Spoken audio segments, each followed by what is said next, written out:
This is the same data, actually comparing those two arrow points in time, 1969 and 2001. If the fortunes of farmers are better off now than they were in 1969, you'll see a light green or a dark green county on this map. If the fortunes of farmers are worse off, you'll see this yellow or red counties. The county just north of yours is one of the red counties. I don't know if that's suburban sprawl, or I'm not sure what the story is there because I haven't had a chance to visit there. But a lot of land taken out of production around Madison and Chicago due to sprawl. Orange groves cut down in Florida, so housing could be built. Orchards in Central Valley of California cut down, so housing could be built. Some big areas where farmers are much, much worse off now, but I think most importantly, 6 of every 7 counties in the United States, including the grain belt where I come from, where you could argue we have the most productive agriculture in the world, producing very high quality, massive quantities of corn and soybeans, but not making as much money today as farmers did in 38 years ago. I'd like to look at some of the success stories too. A large dairy and a large feedlot in Idaho, a large feedlot in Colorado, a large feedlot in New Mexico, a large feedlot in North Carolina. These are examples of, we see a growth here because there was no activity in 1969. There was this sort of scrub field that was undeveloped. So someone from outside comes in and puts a brand new feedlot down that wasn't there in 1969, and suddenly farm income looks like it goes up quite a bit.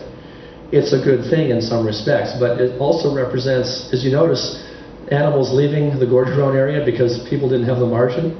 All those animals ended up at these very same feedlots, and you could argue this is theft rather than development, because it's taking animals from farm country and putting it into feedlots.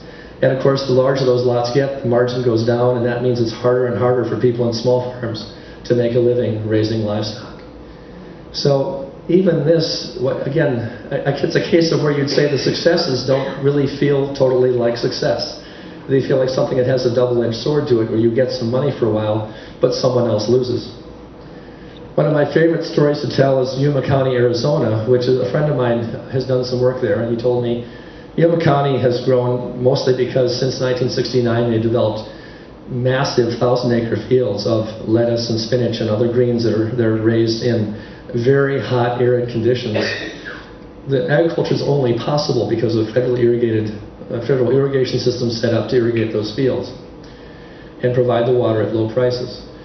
But also, as you might have guessed, there's a lot of Mexican labor involved. And in this case, workers are brought up on a daily basis by bus by the growers, who bring them up 45 at a time in a bus.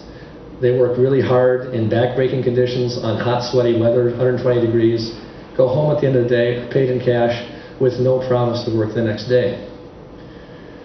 This seems to be the paradigm for success in American agriculture. Cheap water, cheap labor, no long-term stability. This is not the kind of family-style agriculture that really helped this region thrive as a wheat-growing area, that helped the Midwest thrive as a farm community where people were raised up with rural values and learned how to work hard and learned how to think for the long term. So it's a very different kind of agriculture than we're used to. Let's look at this same data on a state-by-state basis over the United States, if we can.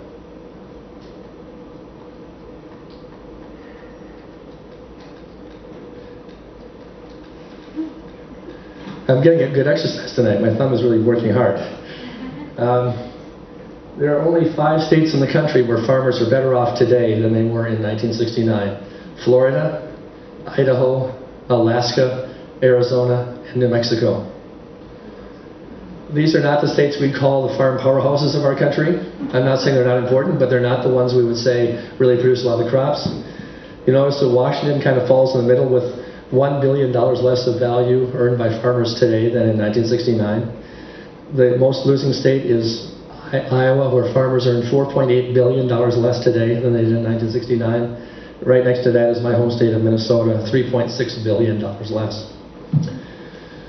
So this is a sobering statistic to find that our biggest farm states are among the biggest losers in this way of measuring. But I also wanted to go back to Yuma County. This is Arizona. This is the most winning state in the country.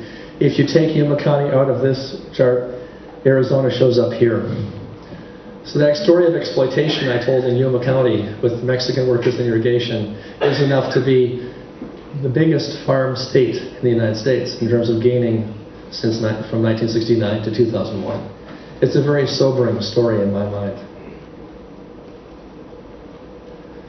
And then this chart is the same red line we saw earlier about the fortunes of farmers in the United States, but it looks more jagged because the scale has changed. Don't let that worry you, but I wanted to show the incredible decline in prices compared to the fact that farmers have actually doubled productivity in that time.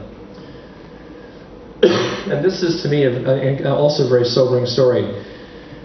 If the farmers take on the extra emotional stress and the physical risk and the financial risk of being more productive and producing as much as they can for a market, someone else walks away with the money.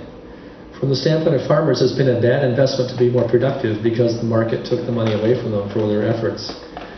And I would suggest we actually need an agriculture that's more rewarding and less productive. But we have people continuing to chase higher and higher yields and closer margins, thinking that's somehow going to make agriculture stronger in the long haul. And we just don't see much sign of that in this chart. You might recognize this field too. In 2005, the Wall Street Journal reported that we were in danger as a country of becoming a net food importer on a permanent basis. And this has not happened because our dollar got so weak in the last few years that people started buying more of our grain because it was cheap. But that is something we have to watch out for now that we're importing soybeans from Brazil.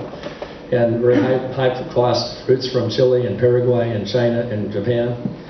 That if we become net food importers, it means the whole basis of our farm policy has gone away because we can't set the terms of our trade for agriculture because we're depending on someone else to raise it for us.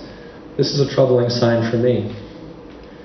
We already noticed that half of the groceries in the United States are sold by five firms. The top two of them are the same company, Walmart and Sam's Club. And the manufacturing industry has become less competitive because of the concentration of power in the processing and manufacturing industries. A study I did about the economies of size in farming showed that farms have gotten bigger than they should.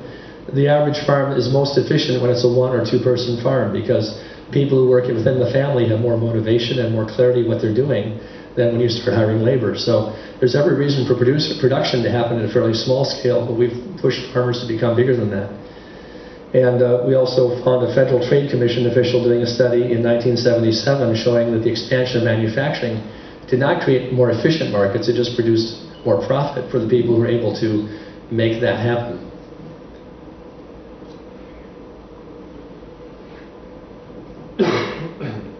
Economists would estimate that the average bank in the United States is 1,000 times the size that's required to get the efficiencies of technology and scale that a bank needs to be an effective bank.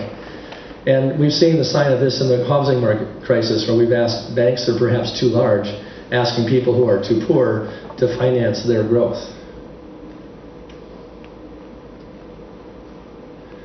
Already half of public school students qualify for free or reduced school lunch because their parents don't have enough to pay $2.49 lunches at school lunch.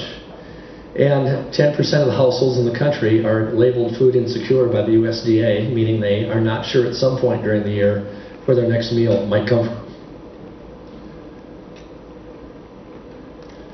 Over half of all adults right now are overweight, while half of the elderly who come in to seek medical care come in undernourished. We like to think that supply and demand balance out in a free market economy. We're beginning to learn we don't have a free market, and we're beginning to learn that supply and demand are in fact very much out of balance. Food has become a leading cause of death, combined with faulty exercise, rivaling tobacco as an engine of killing people in our country. We lose 5,000 people a year to food poisoning, a real sign that we've lost our knowledge of how to eat safely, how to handle food safely, how to keep the food separate that should be separate, and to store them well. Again, a sobering number to lose that many people from our food supply each year. And the medical costs of obesity total $118 billion a year, which is 14% of what we pay for food. So it's really like I pay at the store $1.15 for every dollar of food that I buy, except 15% goes to the medical industry instead of to the farmer.